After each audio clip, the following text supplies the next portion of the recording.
Les gens ne veulent pas être des gens bien. Ils veulent que les autres les voient comme des personnes bien. Mais au fond, ils trichent, ils mentent, et dès qu'ils en ont l'occasion, ils bravent un interdit qui les conforte dans le relativisme de leur nature profonde. Alors ils se mentent à eux-mêmes, car ils ne veulent pas être le miroir de leurs démons.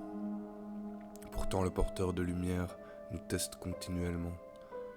Et même si l'énergie céleste présente en chacun de nous nous guide vers un bien-être qui soulage notre âme, eh bien cette illusion cache les pulsions, les émotions inconscientes et l'ego qui finalement nous domine continuellement et qui par ailleurs ne sont que des sentiments primaires canalisés.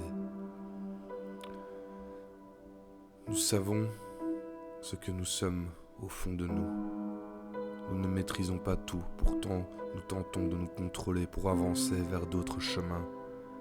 Mais peut-être que nous ne pourrons jamais empêcher les choses qui nous stimulent de s'exprimer malgré leur potentiel de négativité.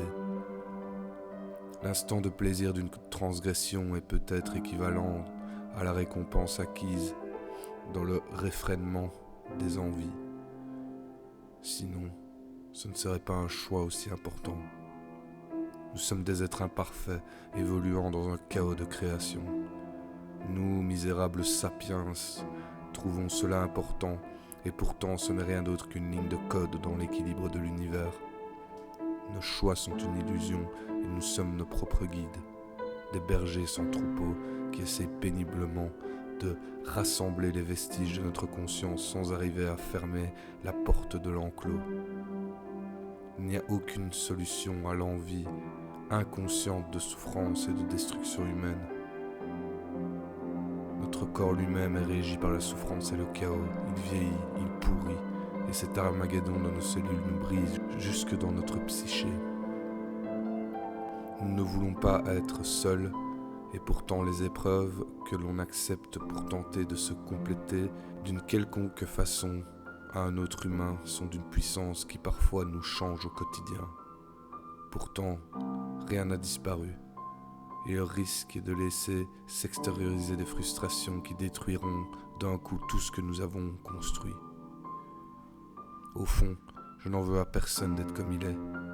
Je m'en veux à moi-même de ne pas être en élévation par rapport à ça, de ne pas pouvoir prendre le recul nécessaire. Je m'en veux de ma faiblesse d'espèce primitive, incapable de se réguler pour une optimisation de mon épanouissement.